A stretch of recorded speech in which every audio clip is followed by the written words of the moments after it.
preacuerdos es un mecanismo que tenía el sistema procesal original de la Ley 906 del 2004. ¿Qué significa hablar de preacuerdos? Significa hablar de que las personas que cometen delitos negocian en el sentido jurídico con la fiscalía para, obviamente, obtener una condena. Y esto significa que las personas, al entregar información sobre los hechos que cometieron, lo que permiten es agilizar el procedimiento y no tener que esperar tantos años para llegar a una condena, sino que le entregan a la fiscalía todos los elementos para que la fiscalía produzca la acusación y el juez produzca la condena. El preacuerdo es una figura que lo que permite decir es que se va actuando de manera mucho más rápida, con la clara particularidad de que el preacuerdo lo que busca es obtener una condena, no dejar en impunidad, y sobre esos supuestos que la persona reciba una pena. Pero cuando esto pasa y se acortan los tiempos y él mismo, digamos, ayuda a levantar el material probatorio, lo que sucede es que la fiscalía le ahorra tiempo, a los jueces le ahorra también trabajo y se llega a una justicia mucho más célere. Por esa razón se le otorga un beneficio a esta persona. Y cuando hablamos del principio de oportunidad, el principio de oportunidad en el proyecto lo que significa también es un desfogue en términos de eficacia y agilidad.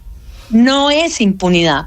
Hay muchas personas que consideran que el otorgar un principio de oportunidad lleva a la impunidad, y Ricardo, es lo más contrario, porque el principio de oportunidad en algunos casos, si bien es cierto, sí es por razones propiamente sustanciales, que significan que la persona puede no necesitar pena.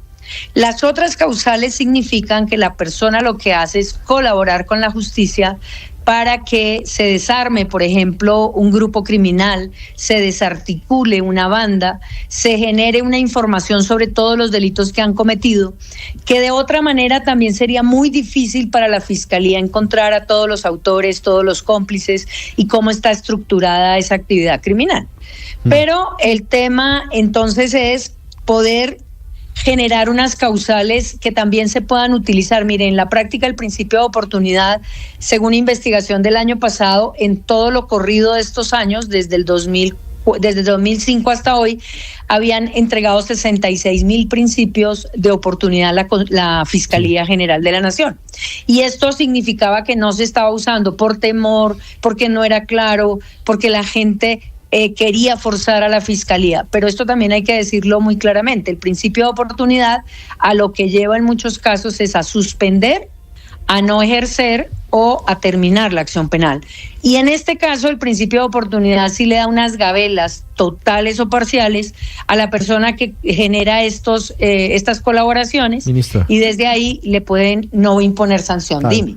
Ministra, el artículo 7 es uno de los que genera polémica porque habla de beneficios y mecanismos sustitutivos de la pena para delitos contra la libertad, integridad y formación sexuales o secuestro cometidos contra niños, niñas y adolescentes. ¿Por qué se abre esa puerta para beneficios a quienes cometan crímenes contra los niños?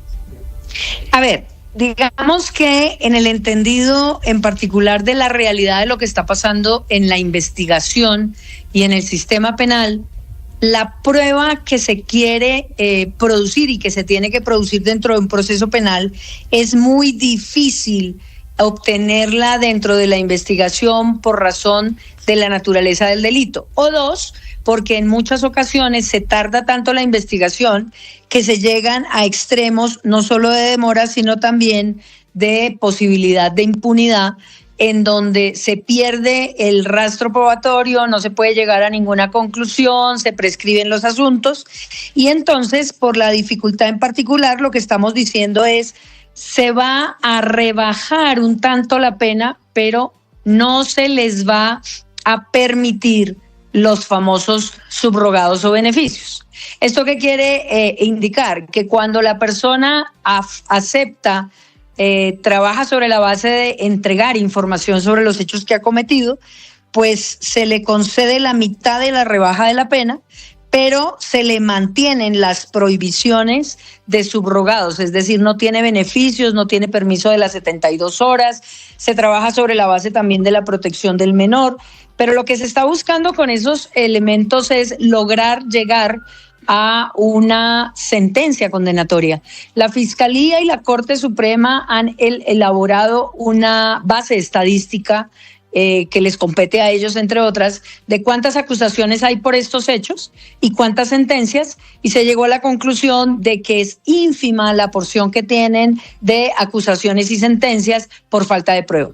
Por esa razón, entendemos que si este mecanismo ayuda a investigar los delitos contra los niños, niñas y adolescentes en el momento oportuno, en el momento en que se realizan los hechos o posterior a que se realizan los hechos, pues será mucho más importante para los menores una sanción, una necesidad también de restauración para esos menores y de protección adecuada, y no dejar pasar el tiempo para que estos niños, niñas y adolescentes, entre otras, no tengan ni justicia, ni reparación, ni reiteración de la no repetición. Sí, ministra, este año ha sido particularmente violento contra las mujeres, muchas mujeres asesinadas por sus parejas o por sus exparejas. Esta reforma, ¿qué contempla en términos del delito de feminicidio? ¿Beneficios o acuerdos por colaboración? ¿Qué trae o cuál es la propuesta en ese sentido? A ver, en términos de preacuerdos y principio de oportunidad, digamos que cobija los delitos que están dentro de la Ley 599 del 2000. Es decir, las prohibiciones que tiene en particular el parágrafo son las únicas que tiene esta norma para prohibir que se apliquen algunas causales del principio de oportunidad. Y me refiero en particular en donde estamos diciendo pues que no se puede generar el principio de oportunidad, por ejemplo, en investigaciones hechas cuando hay delitos de lesa humanidad, o en algunos casos en donde realmente estemos viendo que hay crímenes de guerra y genocidio. Esa prohibición está en el parágrafo 2, prevista en el artículo 7, y sobre esos elementos lo que excluye obviamente son estos delitos, así como también el caso en particular de que no se podrá aplicar el principio de oportunidad en las causales 4ª y 5ª del presente artículo, lo que significa cuando se trate de cabecillas o organizadores del crimen organizado. Y desde allí, pues digamos, las demás normas permiten que se pueda obtener la aplicación con análisis también en los casos en concreto de cuál es la causal y que se pruebe la causal que concede el principio de oportunidad. Esto no quiere decir que sea automático, esto pasa a un análisis para ver si la causal está cumplida, pero además también pasa a un análisis de que el juez otorgue la bendición, si me permiten la expresión, de ese acuerdo o principio de oportunidad. Es decir, el juez termina evaluando finalmente si ese principio de oportunidad o ese preacuerdo están bien concedidos, y por esa razón tenemos doble control. Pero perdóneme, ministra, para hacer la precisión y para ser puntuales, ¿el delito de feminicidio también estaría dentro de los que podrían tener reducción de pena por principios o preacuerdos, los que cometan ese delito? Digamos que el delito de feminicidio no está excluido de manera específica en el proyecto. Se trabaja sobre la base de unas normas que todavía están en la Ley 599 del 2000, y tenemos claramente las prohibiciones en el parágrafo 1 y parágrafo 2 del proyecto. ¿Y esto qué quiere decir, Ricardo? Que en el tema de feminicidio también hay que mirar si hay efectivamente, y aquí es muy importante, porque si yo digo, toda la prueba la encontró la Fiscalía, si toda la prueba la encontró la Fiscalía, no hay posibilidad de dar un principio de oportunidad en ningún caso, porque no hay ningún hecho que signifique relevancia para la Fiscalía dada por el autor. Si yo lo que digo es, la Fiscalía probó que los delitos son X, Y o Z, en el tema en particular solamente se pueden negociar, de acuerdo a la Corte Constitucional, determinados límites para el tema de los preacuerdos y las negociaciones. Y esto me lleva a decir también que el tema de feminicidio pues está en la condición particular de un tipo especial que está previsto en el artículo 104A, que tiene sus propias reglas frente a la codificación y frente a la pena, y por esa razón también hay una serie de agravantes que implican también la mirada de que puede o no concederse frente a estos elementos.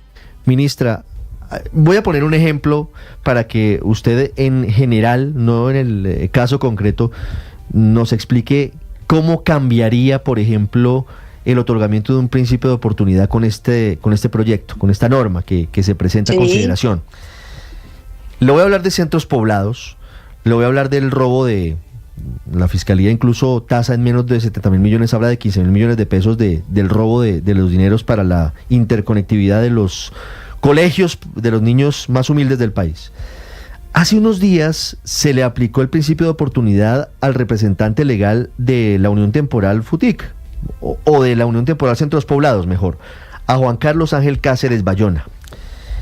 Y en ese principio de oportunidad lo que se lee es que esta persona tendrá que testificar contra otros que habrían formado parte de la empresa criminal y se compromete a devolver unos recursos, si no recuerdo mal son cerca de 5.000 millones de pesos. ¿Cómo se va a evaluar que a una persona se le conceda un principio de oportunidad y cómo se va a evaluar que de la colaboración que va a rendir sea efectivamente adecuada, sea efectiva y si apunte hacia la punta de la pirámide y no quedemos con burlas a la justicia como ha ocurrido en otros casos? Muy buena pregunta, Ricardo. Y yo no me voy a meter en el caso concreto, tú sabes, yo nunca me meto en los casos concretos, pero diría lo siguiente. La forma de evaluar el principio de oportunidad primero depende de las causales que están previstas en el proyecto o en la ley. Y eso quiere decir que uno tiene que analizar, por ejemplo, si el indagado o acusado, antes de iniciarse la audiencia que se ha fijado en la ley, colabora eficazmente. ¿Y cómo colabora eficazmente una persona? Cuando uno ve que efectivamente lo que está diciendo corresponde a la realidad, pero esto lleva una doble carga.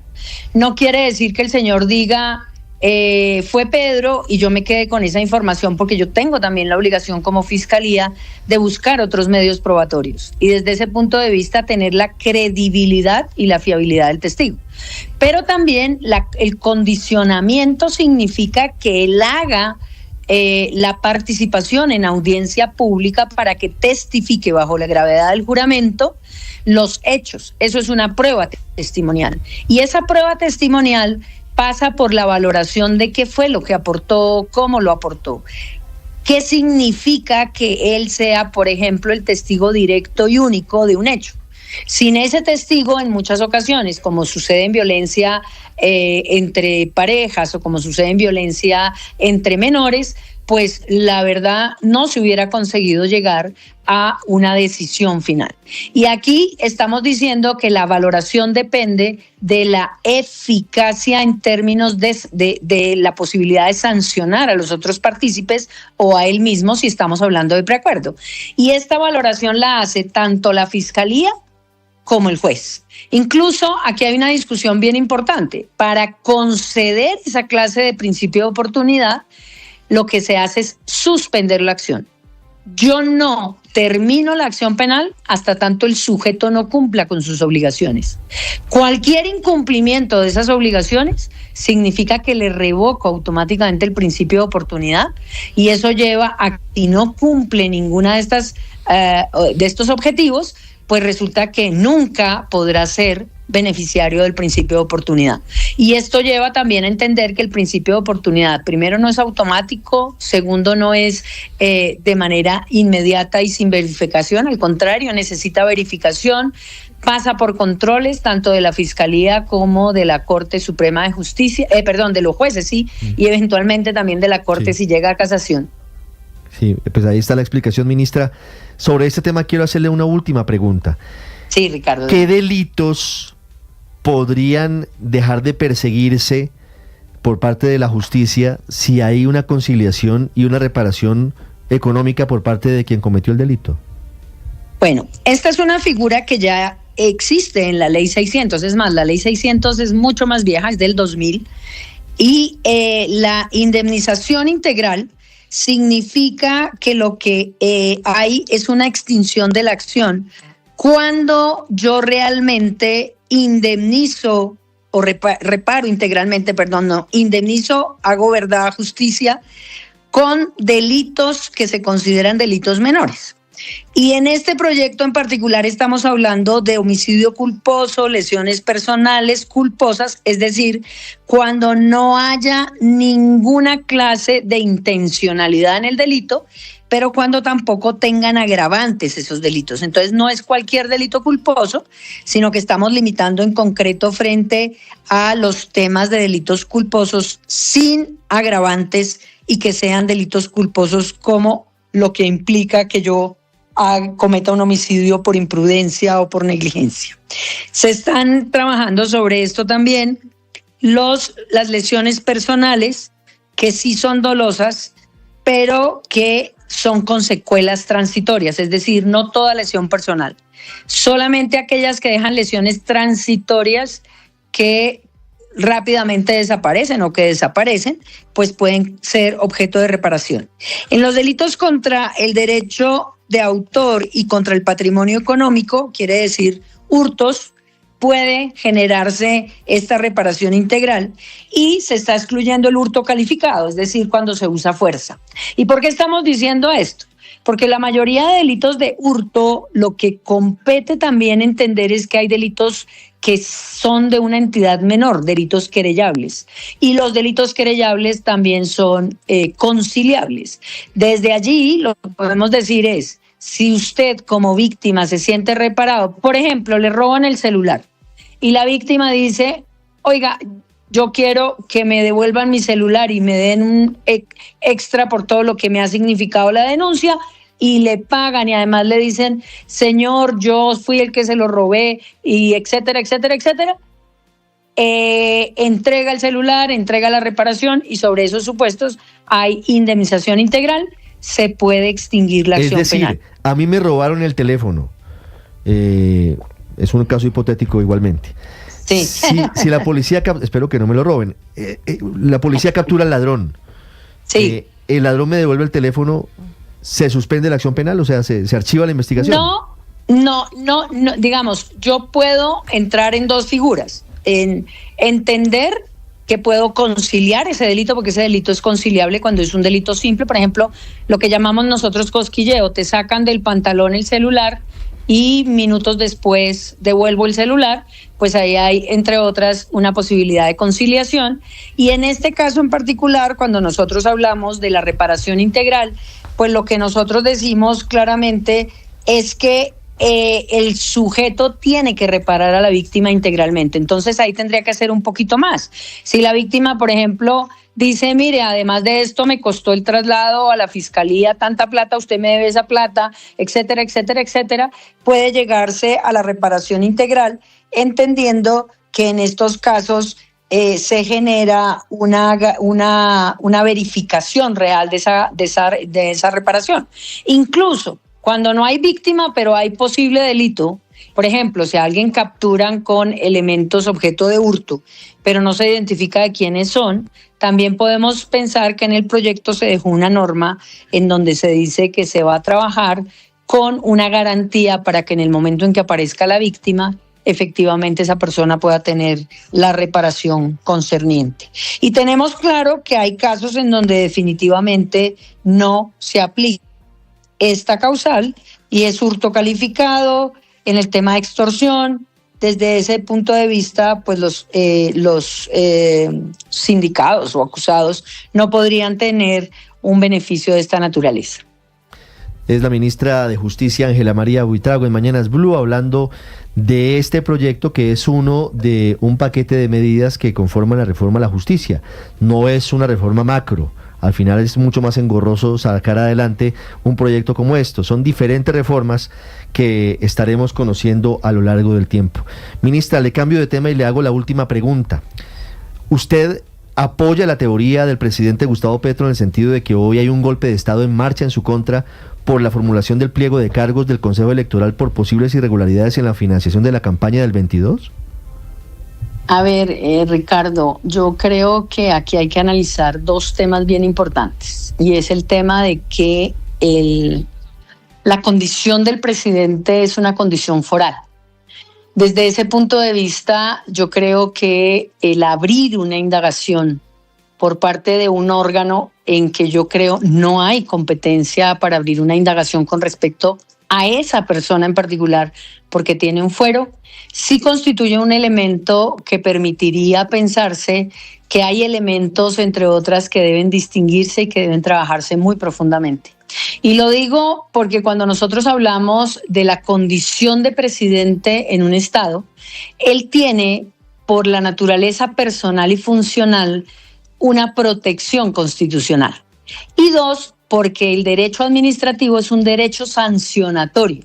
Si bien es cierto, el artículo 199 de la Constitución Nacional se refiere a un tema particular de la competencia de la Comisión de Acusaciones de la Cámara de Representantes, hay que entender que todo el derecho sancionatorio es un derecho que se debe mirar desde la naturaleza de la misma concepción de las medidas que se imponen.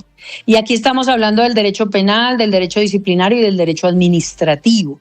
Ese fuero no puede desconocerse porque el derecho administrativo impone sanciones, que así sean pecuniarias. Fíjate cómo en el derecho penal también son sanciones las que se están construyendo desde el punto de vista de las multas. Y dos, esta clase de comportamientos, y esa es la forma de realizar un análisis particular que es vital.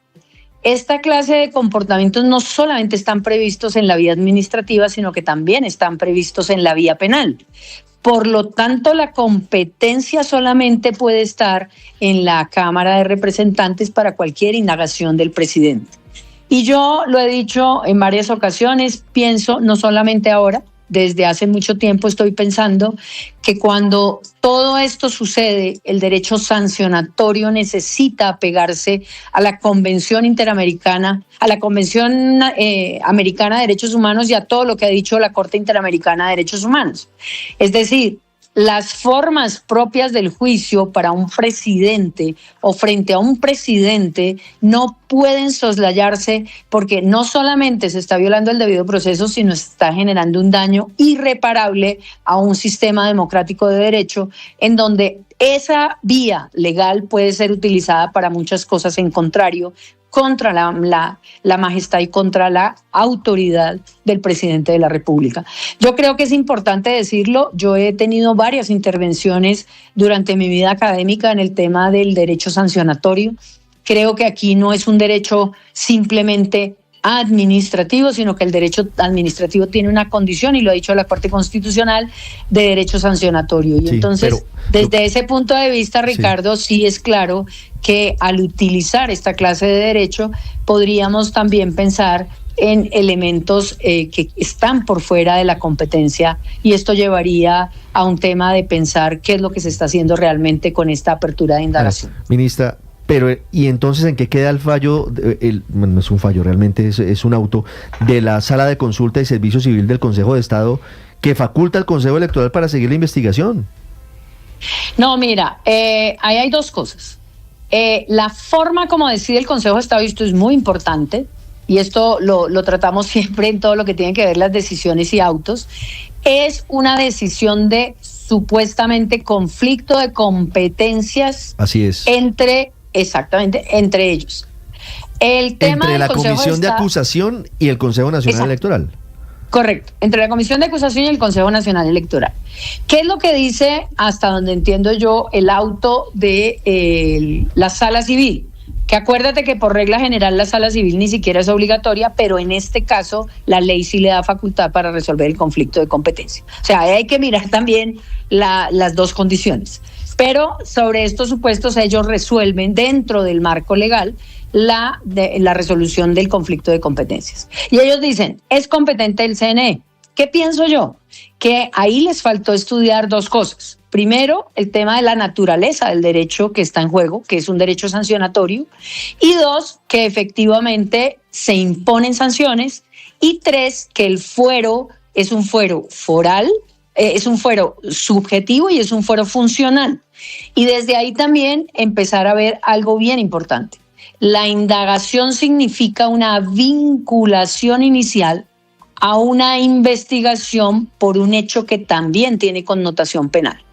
Y esta connotación penal no es simplemente que es que a CNE se le ocurrió abrir la indagación porque se le ocurrió abrir. La primera indagación de todas las indagaciones que ha hecho el CNE es la apertura, es esta.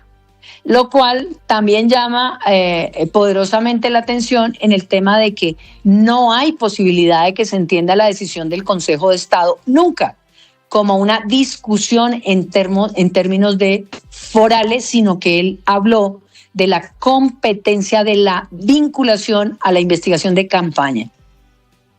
No absolutamente nada con respecto a la situación particular de lo que significa esta relación de sistema administrativo o de derecho administrativo y sancionatorio.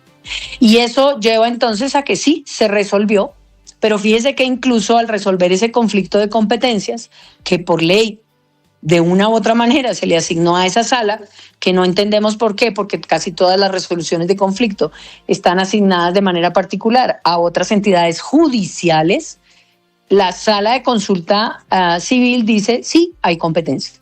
Pero eso no es que quede inmaculado, eso puede ser discutible en derecho. Y ese es un tema que tiene que seguir siendo discutido en derecho. Pero el problema no es si se resolvió el conflicto de competencia positivo o negativo. El problema es el fundamento de una apertura en contra de quien es hoy presidente de la República. Sea quien sea, no importa el nombre, el presidente de la República goza de una condición foral especial que lo protege también de lo que nosotros hemos conocido también como una gran intención en el sistema regional de lawfare, del abuso de las herramientas jurídicas en muchos casos para generar condiciones particulares de ataques, inmovilización o expulsión de un presidente elegido popularmente. Esto significa también entrar en esa dinámica del análisis de cuál es el fundamento de la decisión del CNE, de cuál es el fundamento de la competencia, de cuál es el fundamento incluso para que de manera excepcional, con una cantidad de, según el comunicado, porque yo no conozco el proceso ni me he metido en el proceso, según el comunicado del CNE, ni siquiera valoró elementos probatorios, pero además lo único que pide son copias de varios medios de prensa. Entonces, esto es, digamos, una discusión jurídica. Yo me meto en el aspecto jurídico. Usted me pregunta, Ricardo, desde el punto de vista jurídico, y desde allí yo creo que esta discusión es una discusión que ya he oído ayer y hoy ha sido abundante en manifestaciones de muchos abogados especializados en esta área que comparten la posición que tengo, pero que además han sido críticos de la situación que se está presentando. Sí, y también hay quienes tienen posiciones encontradas, hay quienes consideran que no estaría incurriendo en una falta el Consejo Electoral. Digamos que es un tema que tendrá que solucionarse pronto porque es cierto, hay un número importante de juristas que comparten su posición, ministra, pero también hay quienes, como por ejemplo el doctor Rodrigo Primi, consideran que sí tiene la competencia el Consejo Electoral. Señora ministra de Justicia, Ángela María Buitrago, muchas gracias. Con mucho gusto. Gracias a ti, Ricardo. 8:29.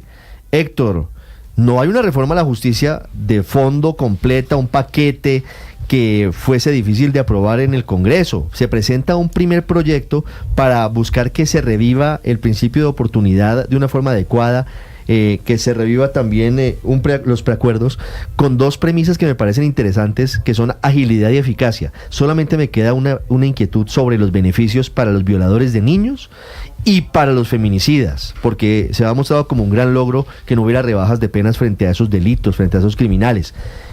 Ahí está la discusión. Veremos qué dice el Congreso de la República. Sí, es cierto, Ricardo. Yo creo que pues el Congreso de la República llegará a que hay que excluir unos determinados delitos de esos beneficios, porque evidentemente pues no es justificable y en la discusión pública es imposible argumentar a favor de otorgar beneficios a personas que han cometido unos determinados delitos, que entre otras cosas la sociedad colombiana se había ido moviendo a excluirlos, como esos que usted menciona, el feminicidio, en general los delitos sexuales, en fin. Pero me gusta del proyecto, y ojalá eso no se pierda en el Congreso, que es el ánimo de consenso que hay. Es que el hecho de que la hayan presentado el gobierno, la fiscal y especialmente el presidente de la Corte Suprema de Justicia, que es el presidente de la Sala Penal de ese tribunal, pues me parece que le da una legitimidad muy interesante al proyecto, y que si la discusión se centra solamente en ver si de esos beneficios se excluyen unos delitos que llamaríamos atroces, pues me parece que está bien, y me parece que el proyecto podría avanzar rápidamente en el Congreso si las personas que lo están proponiendo aceptan y entienden que no es posible conseguir un ambiente político que permita otorgarle beneficios, por ejemplo, a feminicidas. Es que ese punto es clave, Luis Ernesto. 8:31, estábamos todos en medio del consenso, es cierto.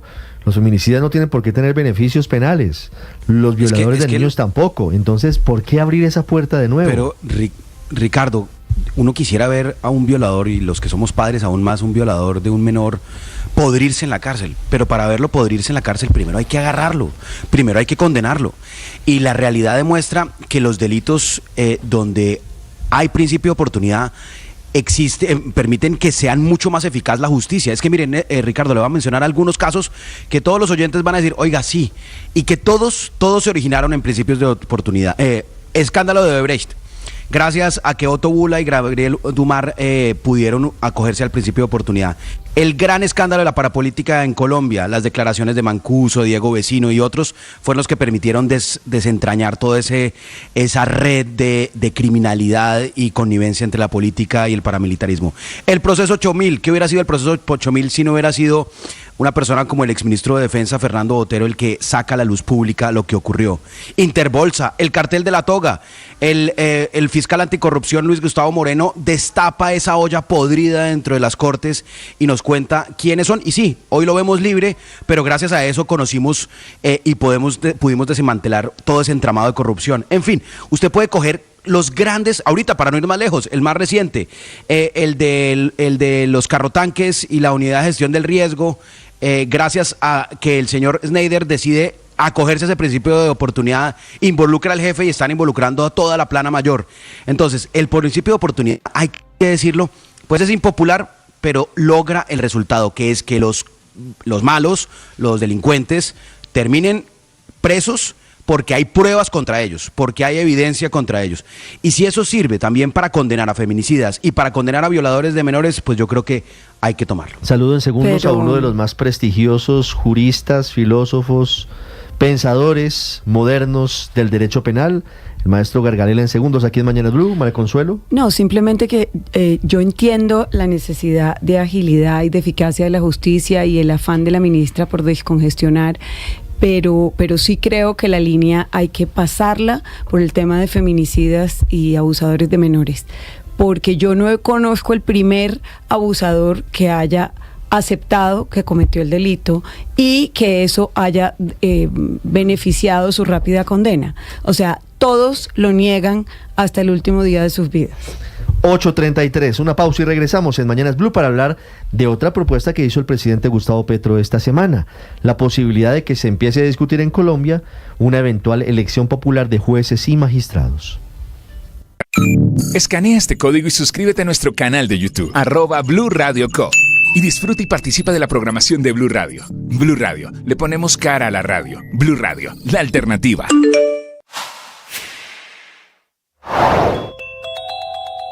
La formulación de cargos contra el presidente Gustavo Petro está rompiendo el foro integral.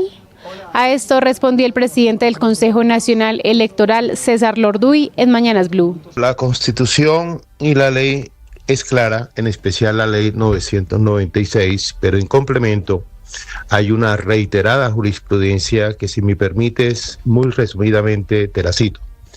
La sentencia del Consejo de Estado del 6 de agosto del año 2024, la sentencia C-1153 de 2005 de la misma Corte Constitucional, para mencionar algunos, son complemento de que más allá de la Constitución y de la ley, nosotros ejercemos competencia.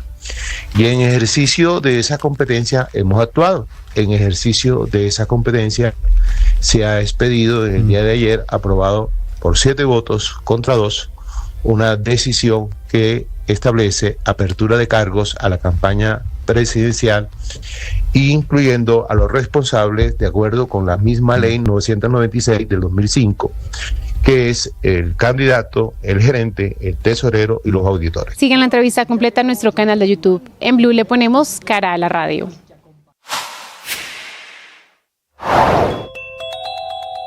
Mientras tanto, España y Portugal están sufriendo los coletazos de otro huracán, del huracán Kirk, que ya es borrasca, pero que deja consecuencias. No tan graves las consecuencias como las de Estados Unidos, pero evidentemente también está generando problemas aquí en el territorio español, particularmente en las regiones de la cornisa norte de España, como Cantabria, Asturias y particularmente Galicia, la comunidad más occidental, en especial las provincias atlánticas, sobre todo Pontevedra, viven en las últimas horas un incesante aguacero y están registrando fortísimos vientos. Sobre esos vientos hablaba Rubén del Campo, que es el portavoz de la Agencia Española de Meteorología. Hasta el mediodía del miércoles se habían registrado rachas huracanadas en el norte de la península, entre las que destacan los 205 km por hora, racha de 205 km por hora, repetimos, en el Mirador del Cable, en los Picos de Europa, en Cantabria. En cuanto a las lluvias, destacan los 72 litros por metro cuadrado recogidos tanto en el aeropuerto de Santiago de Compostela como en Vigo. Y esos fuertes vientos y la lluvia están provocando que la circulación ferroviaria haya sido cortada en varios puntos de la región de Galicia, según ha informado el administrador de infraestructuras ferroviarias. Los aeropuertos de Peinador, en Vigo, de Alvedro, en A Coruña, están teniendo problemas con las salidas y también con las llegadas.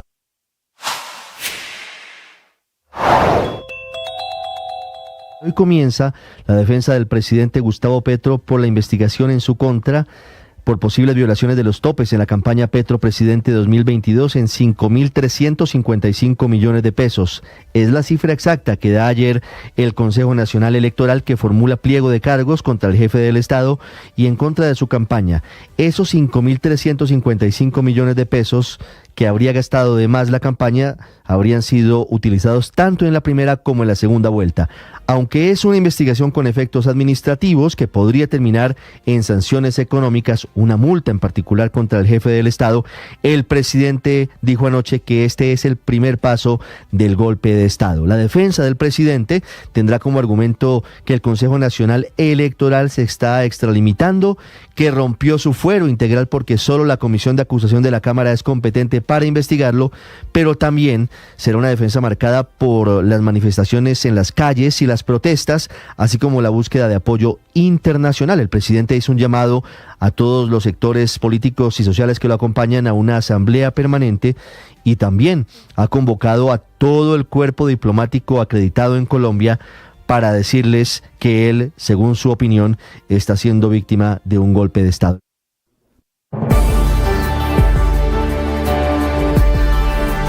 Estás escuchando Blue Radio y bluradio.com.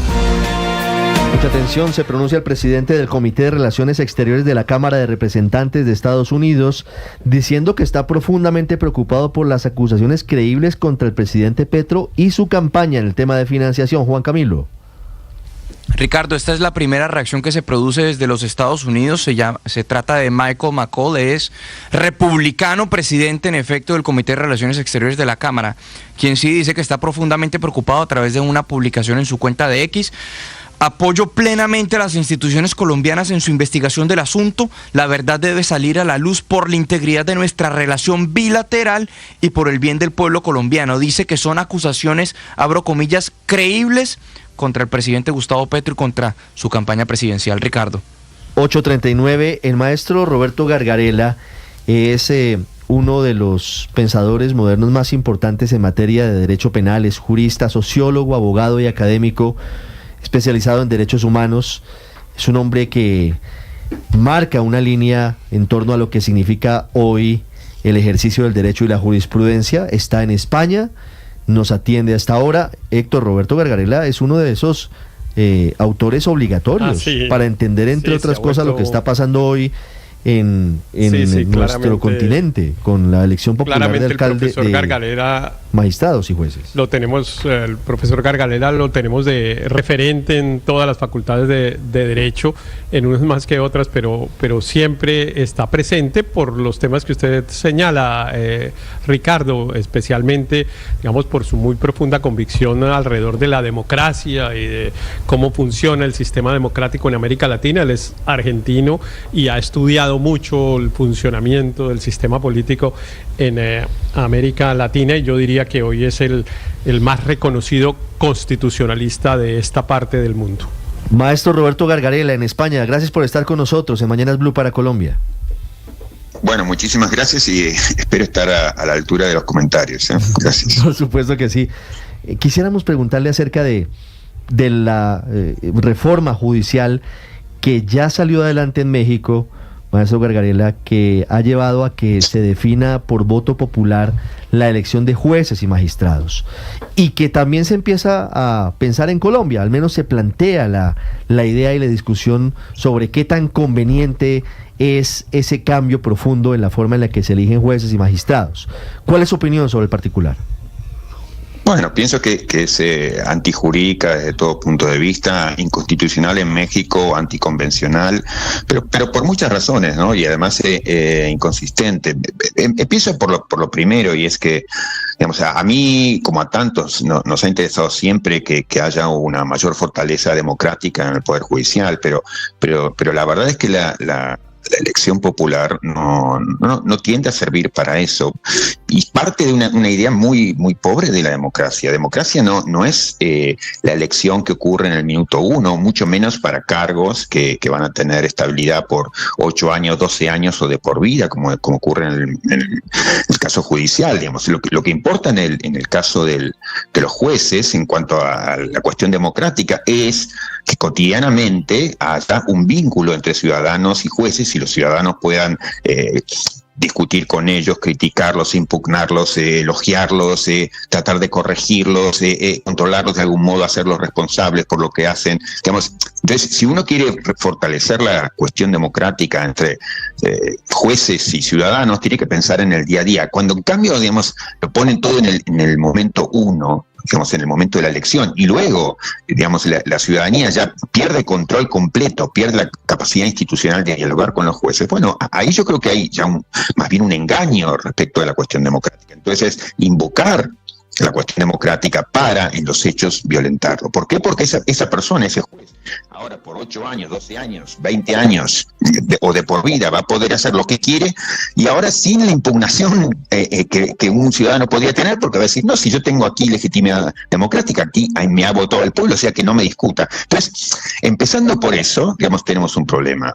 Los problemas son mucho mayores que eso, porque, digamos, en el caso de México, viene precedido, va a estar precedido, por un lado, por lo más importante, es la remoción de todos los actuales magistrados. Esto es, para el gobierno de turno, para el presidente saliente, era lo que él más quería hacer, dado que como sus propios aliados lo han reconocido. Digamos, la principal motivación de la reforma, digamos, no era la democracia, sino una venganza del presidente por el hecho de que la Corte en particular había estado obstaculizando algunas de sus iniciativas, por ejemplo, en cuanto a la militarización del país.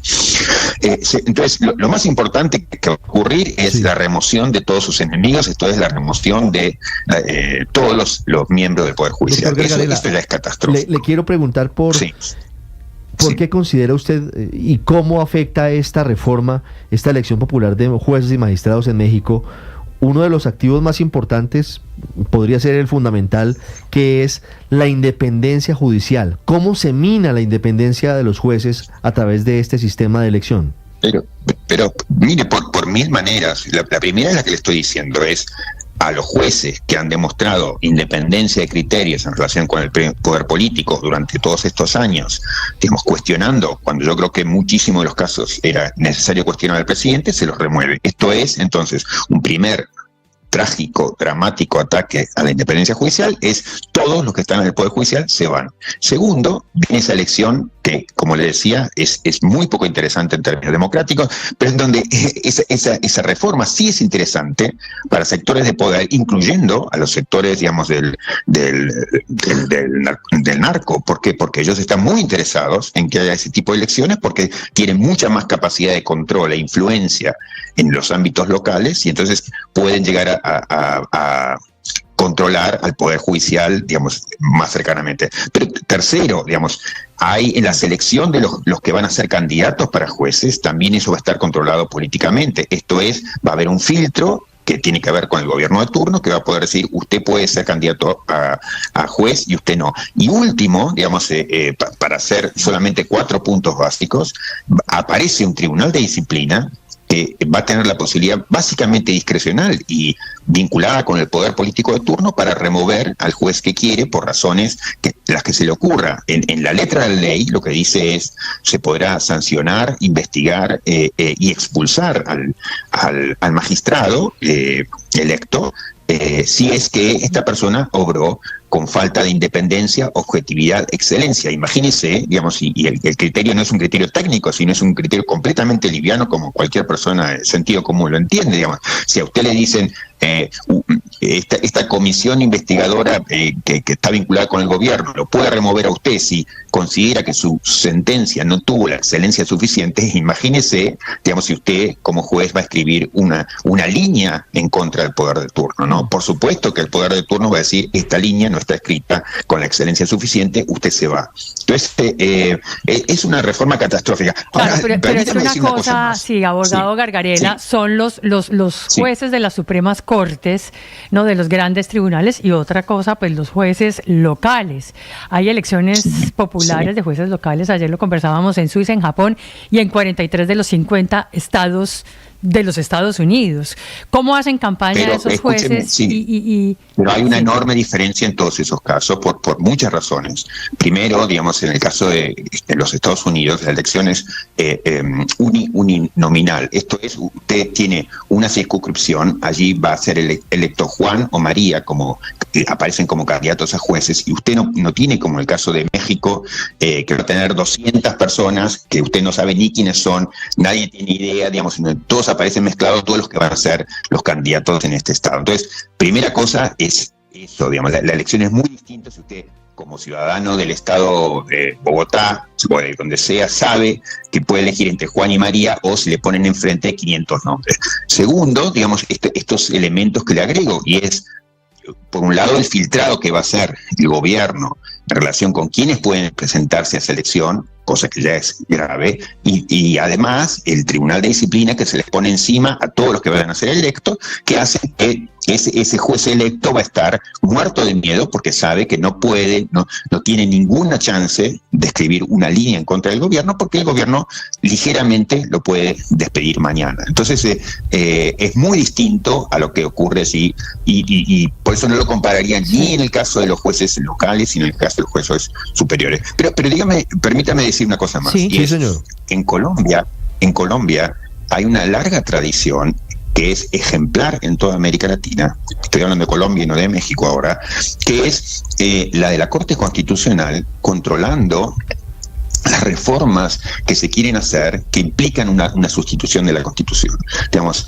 y por lo tanto si a Petro se le ocurriera, digamos, llevar adelante una reforma de este estilo, no tengo ninguna duda de que no tendría ninguna chance de pasar el filtro de un tribunal constitucional porque, digamos, es el faro que ha iluminado, yo diría, en buena medida Occidente en esta materia, es Colombia, y en Colombia se ha dicho, hay ciertas reformas que no se pueden hacer, digamos, sino de un modo estrictamente, digamos, consensuado y democrático y discutido, digamos, y nunca, digamos, una reforma de la naturaleza que se está haciendo en México por los contenidos y por las formas y por los procedimientos que están llevando a cabo. Entonces, en ese sentido, a mí me parece, yo no sé si el presidente colombiano, digamos, está llevando adelante una iniciativa de estas como para distraer la atención o para generar, digamos, una discusión que distraiga de algún tema, porque yo veo ese tipo de iniciativas completamente inconcebibles en la práctica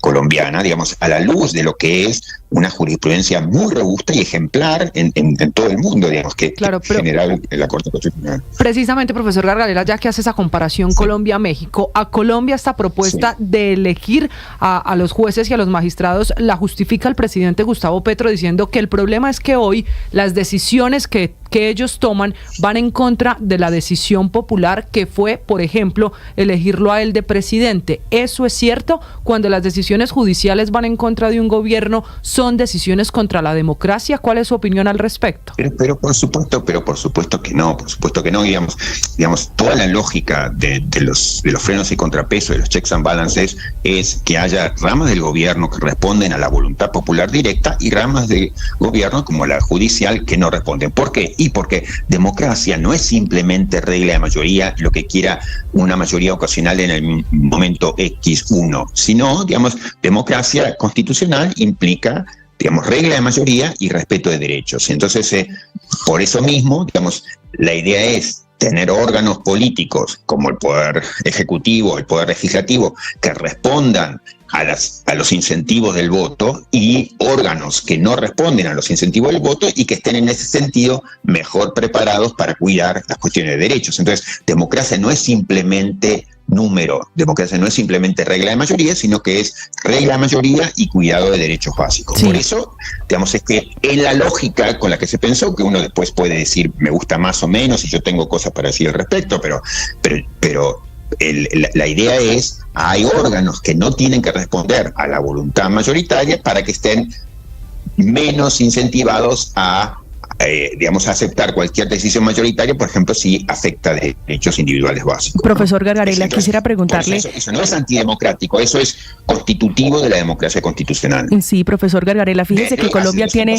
una tradición de 20 años de el mérito, de posicionar el mérito como uno de los principales requisitos para acceder a cargos públicos, entre ellos jueces, magistrados. Y la comparación es entre Colombia y México, que tienen un factor común y es el narcotráfico. ¿Usted cómo ve o cómo interpreta ese riesgo en el caso de Colombia, hoy que se está también planteando esa discusión sobre elegir jueces por voto popular?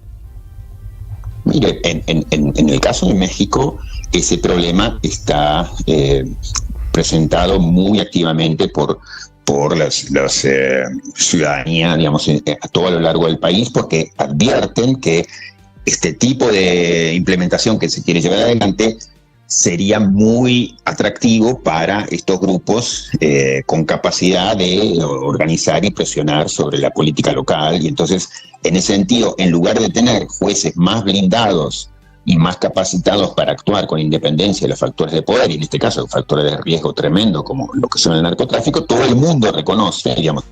Yo creo que la primera bandera, digamos, la posición política en todo México presenta al respecto es ojo para los actores del narcotráfico. Entonces, eso es lo primero que están haciendo. Entonces, yo creo que lo mismo ocurriría en el caso de Colombia, digamos, en cuanto a lo que ese riesgo representa y el miedo que se crea.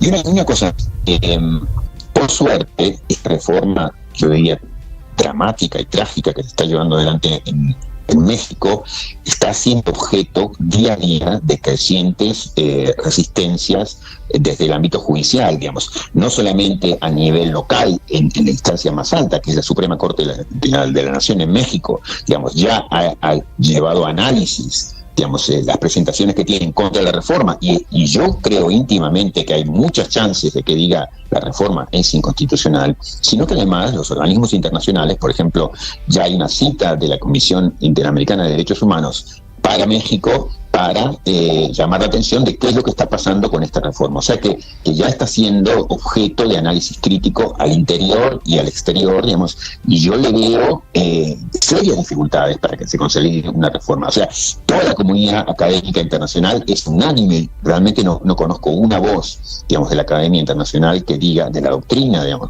que diga esta reforma es aceptable, es pasable. Todos consideran esto como un escándalo. Digamos, yo mismo estoy participando en este momento en muchas actividades académicas, en amicus, en presentaciones, digamos, en los organismos internacionales contra este tipo de iniciativas que a los ojos del derecho internacional son peligrosísimas, y por eso un antecedente gravísimo para todos nuestros países, ¿no? Por eso no es solamente un problema de México, que es muy serio, sino un problema para la región. No, se está expandiendo y por eso estamos hablando de esto, porque ya en Colombia el presidente Petro plantea la discusión porque considera que las decisiones judiciales, en su opinión, van en contravía de la voluntad popular, que él cifra en los 11 millones de colombianos que votan por él. Es muy importante para los demócratas que no nos dejemos engañar con estas ideas. Insisto, si realmente nos interesa la democracia, nos interesa, digamos, que, como decía Jefferson, digamos, que la ciudadanía gane poder de decisión y control cotidianamente, no que,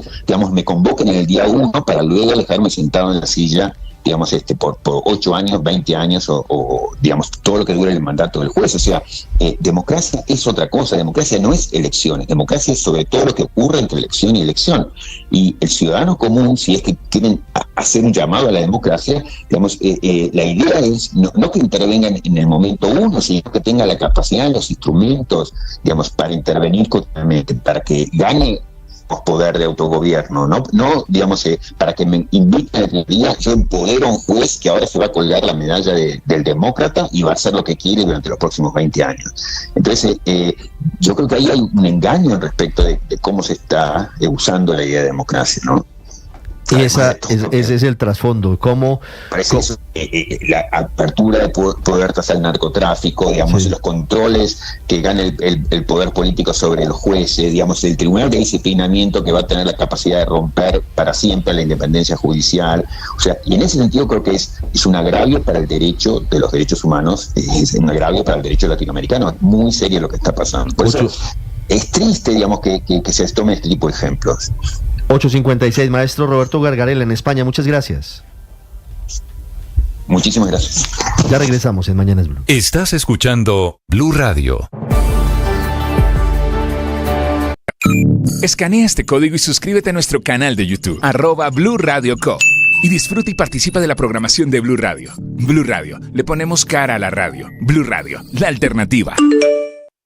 Para ser felices, necesitamos tener buenas relaciones con los demás. De alguna manera, la felicidad depende de la calidad de nuestras relaciones. Esto implica que seamos capaces de darle la oportunidad a los otros de ser diferentes, de renovarse. Sí, no podemos etiquetear a los otros, ponerles una etiqueta y creer que ese concepto y creer que esa definición ya los marca para toda la vida. No, los seres humanos somos dinámicos. Los seres humanos tenemos la oportunidad de renovar nuestra manera de pensar, nuestra manera de sentir, nuestra manera de actuar. Hoy te invito a que le des oportunidades a los otros. Claro, oportunidades basadas en datos objetivos. Pero por favor, déjate sorprender por la bondad y por la capacidad de transformación que hay en los demás seres humanos. ¡Ánimo! Tú sabes.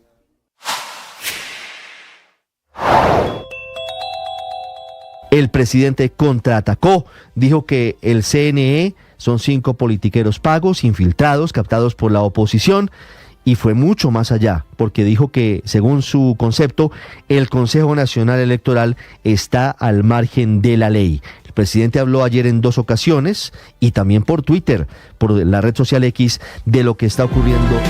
8 de la mañana, 57 minutos. Cartagena ya está preparada para la temporada de cruceros 2024-2025, que se calcula traerá a más de 402.000 visitantes para un impacto económico estimado por diferentes autoridades de $42,5 millones. Con 166 llegadas de cruceros, más de 40 recaladas múltiples, 23 fechas con barcos pernoctando y 14 recaladas inaugurales, que son los barcos que vienen por primera vez. Cartagena se consolida como el destino de mayor actividad de cruceros en el país y uno de los más importantes del Caribe Sur, teniendo en cuenta el promedio de gastos que hacen cada pasajero de $122 y por tripulante de $70. De acuerdo con cálculos del Grupo Puerto de Cartagena, ha sido notoria la reactivación del turismo de cruceros luego del impacto de la pandemia. Desde entonces, el número de pasajeros ha crecido 342%, mientras que el número de barcos que arriban a la ciudad ha aumentado aumentado 136%, reflejando la confianza de las líneas de cruceros y el éxito de los esfuerzos coordinados tanto de autoridades como del sector privado. Para cada día ofrecer un mejor servicio, se está anunciando también una agenda de actividades claves para fortalecer la industria y fomentar el desarrollo de la oferta turística de la ciudad, entre las cuales se incluyen talleres y capacitaciones dirigidos a prestadores de servicios turísticos, turoperadores y estudiantes de carreras afines. Gran expectativa entonces, con muy buenos pronósticos para esta nueva temporada de cruceros en la ciudad de Cartagena.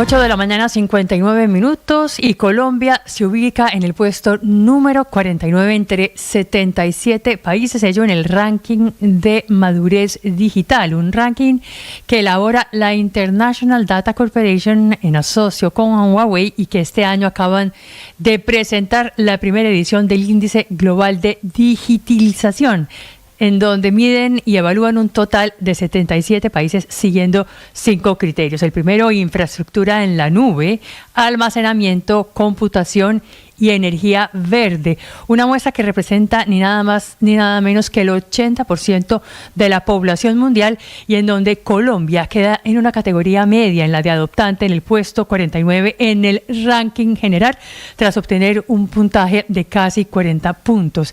En cambio, en el top número 5, los primeros países, los que marcan la parada y son los pioneros en esta materia, se destacan los Estados Unidos en el primer lugar, Singapur en el segundo, Suecia, Finlandia y Dinamarca cerrando ese top número 5. Estás escuchando Blue Radio.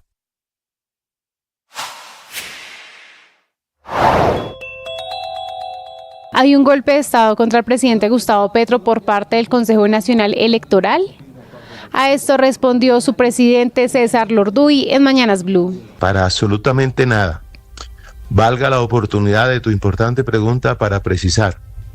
Todos y cada uno de los magistrados del Consejo Nacional Electoral no tienen sino respeto por la institución de la presidencia.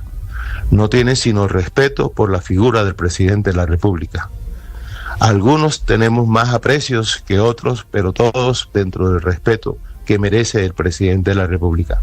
No puede haber un golpe de Estado cuando el Estado de Derecho es el que se le está dando cumplimiento.